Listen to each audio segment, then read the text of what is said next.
રૂપિયો દિવસે દિવસે ઘટી રહ્યો છે, ઘસાઈ રહ્યો છે અને તેનું અવમૂલ્યન થઈ રહ્યું છે.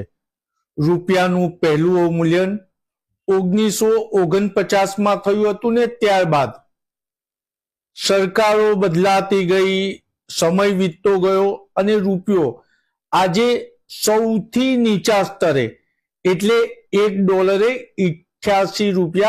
$88.81 સ્તરે પહોંચી ગયો છે. કહેવામાં આવે છે કે રૂપિયા ઘસાતા, રૂપિયો ગગડતા દેશની શાક ઘટે છે અને લોકોને તકલીફ પડે છે, મોંઘવારી પણ થાય છે. આ જ વિષયને લઈ અને મંતવ્ય ન્યૂઝ પહોંચ્યું છે એવા લોકો પાસે કે જે લોકો વિદેશમાં છોકરાઓને હાયર એજ્યુકેશન માટે મોકલે છે ને પ્રધાનમંત્રીની ઈચ્છા આત્મનિર્ભર વડોદરા સહિત ગુજરાતના છોકરાઓ સ્વમાનભેર આત્મનિર્ભર બને એના માટે આ સંસ્થા કામ કરતી હોય છે. આપણે આ સંસ્થાના વડા સાથે જ વાત કરીશું. પ્રથમ શું કહો છો, આજે રૂપિયો $88.81 સૌથી નીચલા સ્તરે, આની અસર વિદ્યાર્થીઓ પર શું પડશે? સો વિદ્યાર્થીઓનો મેઇન ગોલ હોય છે એજ્યુકેશન. સો જ્યારે એજ્યુકેશન મેઇન ગોલ હોય ત્યારે આ બધી વસ્તુઓ બહુ મોટી ઇમ્પેક્ટ કરે છે પેરેન્ટ્સના પોકેટ પર.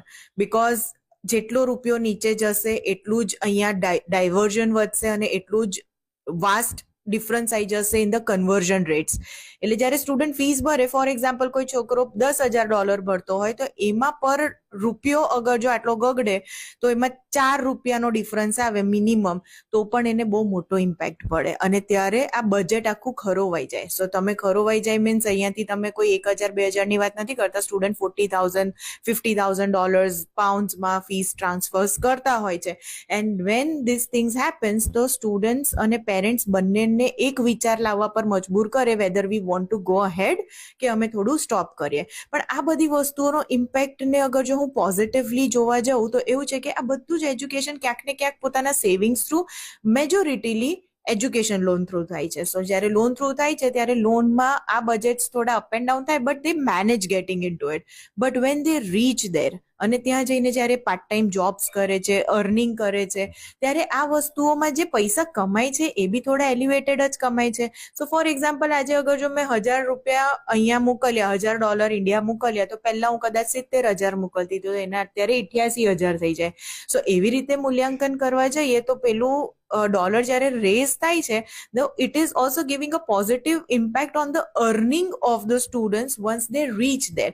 So of course pocket થોડું નાનું મોટું હલે છે બટ ક્યાંક ને ક્યાંક આ વસ્તુ એ લોકોને positively when they go there and earn, it helps. Rest we are not the economists, so we should not comment on that કે ભાઈ આ કેમ થયું, કેવી રીતે થયું. બટ હા, આ ઇમ્પેક્ટ નાના મોટા ઝટકા પેરેન્ટ્સને આપતા હોય છે but gradually they manages and they reach there. આપણે અન્ય સાથે વાત કરીશું. શું કહો છો, H1B વિઝાના $1,00,000 રૂપિયા ફી યુએસએ વસૂલ કરે છે અને એના લીધે ડોલર મજબૂત થયો છે, તો આને તમે કેવી રીતના જુઓ છો? Again, this is not a negative thing on students' part, I would say. Students should take it in a positive way. ये जो भी चीजें चेंजेस आ रहे हैं गवर्नमेंट के एंड से या एम्बेसी के एंड से, so there is nothing that the student would change its mind और चेंज इट्स डिसीजन कि नहीं भाई हमें यूएस नहीं जाना है. जो यूएस टारगेट कर रहे हैं students who really want to go to USA, definitely they would be sticking to USA as a destination only. They छोटे मोटे चेंजेस की वजह से वो लोग अपना फ्यूचर चेंज नहीं करेंगे. They have a clear mindset कि नहीं मुझे यूएस जाना है. રૂપિયો સદંતર ઘટતો રહ્યો છે અને આજે નીચલા સ્તરે 88.81 થઈ ગયો. તો ખરેખર જે સ્ટુડન્ટો ગયા છે એ બીજા ત્રીજા વર્ષમાં હોય છે, તો એના વાલીને ક્યાંક તો તકલીફ પડશે. યસ ઓફકોર્સ પડશે, બટ એની સામે સ્ટુડન્ટ લોકોનું ત્યાં અર્નિંગ પાવર છે તે that would be again in dollars. So જ્યારે ડોલરનો ભાવ વધ્યો છે તો સામે એ લોકો જ્યારે અર્ન કરશે તો સામે એમની ઇન્કમ બી એ રીતના જ આવવાની છે. તો ઓફકોર્સ વહેલું નહીં તો થોડું પાછળથી પણ એ કવર થઈ જશે એ લોકોનું. આપણે અન્યની સાથે વાત કરીશું. શું કહો છો, રૂપિયો સૌથી નીચલા સ્તરે પહોંચ્યો છે અને તમે કેવી રીતના જુઓ છો? બેઝિકલી જ્યારે કરંટ સિચ્યુએશન જોઈએ, જે સ્ટુડન્ટ્સને બહાર અબ્રોડ ભણવા જવું છે અને એ લોકો પ્લાન કરી રહ્યા છે, એ લોકોનું ફર્સ્ટ એન્ડ ફોરમોસ્ટ થિંગ જ એવું છે કે એ લોકો એજ્યુકેશન પર ઇમ્પેક્ટ કરે છે, ના કે સરાઉન્ડિંગ પોલિટિકલ ઇમ્પેક્ટ, કાં તો એના એન્ટ્રી રિક્વાયરમેન્ટ કેવું થયું, કાં તો એમના ગ્લોબલ લીડર શું કહી રહ્યા છે.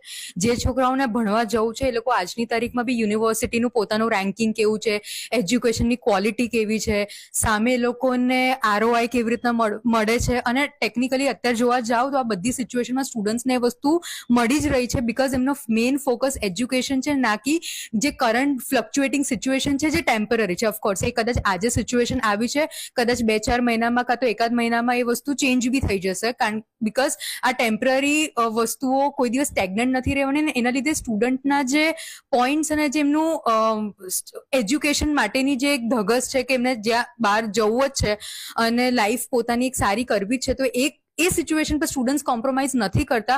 હા, જેવું તમે કીધું થોડું બજેટિંગની અંદર એ લોકોને સેટલ કરવું પડે છે, બટ યસ સામે એ લોકોને એટલું બી ખબર છે કે ત્યાં આગળ અગર એ ભણશે તો એમને ઇન્ટર્નશિપ, પ્લેસમેન્ટ ઓપોર્ચ્યુનિટીઝ, ત્યાં આગળની કંપનીઝની અંદર જે ઇન્ડિયન સ્ટુડન્ટ્સને પર્ટિક્યુલરલી જે એક એક્સેપ્ટન્સ આવે છે, ઇન્ડિયન સ્ટુડન્ટ્સમાં જે સ્કિલ સેટ્સ છે જે બહુ જ સારો છે અને લગભગ બધી કન્ટ્રીએ એક્સેપ્ટ કર્યો છે, તો સ્ટુડન્ટ્સને ઇન અ વે એ ફાયદો થાય છે, અને છોકરાઓ આજની તારીખની અંદર અબ્રોડ સ્ટડીઝને યુએસને એક સારું ડેસ્ટિનેશન ગણે જ છે. સો in a way it is a very positive point for them, અગર એ રીતના જોવા જઈએ તો. આપણે છેલ્લો સવાલ પૂછીશું. ભારત એ વિશ્વની આર્થિક ચોથી મહાસત્તા કહેવાય છે, અને આપણે હવે પ્રધાનમંત્રી જે રીતના મહેનત કરી રહ્યા છે, તો જે રીતના રૂપિયાનું સ્તર ઘટી રહ્યું છે, તો આને કવર કરવા શું કરવું જોઈએ? આઈ બિલીવ આ ક્વેશ્ચન છે કે જ્યારે તમે એક બહુ સરસ મજાનું ઇકોનોમિક્સ ભણ્યા હોય અને તમે આન્સર આપો. હું પોતે સાયકોલોજી બેકગ્રાઉન્ડથી છું અને I have faith in the government that અત્યારે આપણે ક્યાંય 4માં નહોતા, હવે આપણે 4 સુધી પહોંચ્યા છે, and I am pretty sure કે આપણે ફર્સ્ટ બી પહોંચીશું સ્લોલી એન્ડ ગ્રેજ્યુઅલી. એટલે યુવા ધન એમને એમાં કહેવામાં આવી રહ્યું છે કે ભારત એ વિશ્વનો યુવા દેશ છે, અને આપે યુવાઓના મંતવ્ય જાણ્યા છે. યુવા કહે છે કે અત્યારે જે પણ પરિસ્થિતિ હોય, પરંતુ વિશ્વગુરુ ભારત બનશે, અને જે અત્યારે યુવાનો વિદેશ તરફ જઈ રહ્યા છે એ જ વિદેશમાં રૂપિયા કમાઈ અને જ્યારે ભારત મોકલશે ત્યારે ભારતનો રૂપિયો પણ મજબૂત થશે. કેમેરામેન મિલિંદ મેલે સાથે નિલેશ બ્રહ્મભટ્ટ, મંતવ્ય ન્યૂઝ, વડોદરા.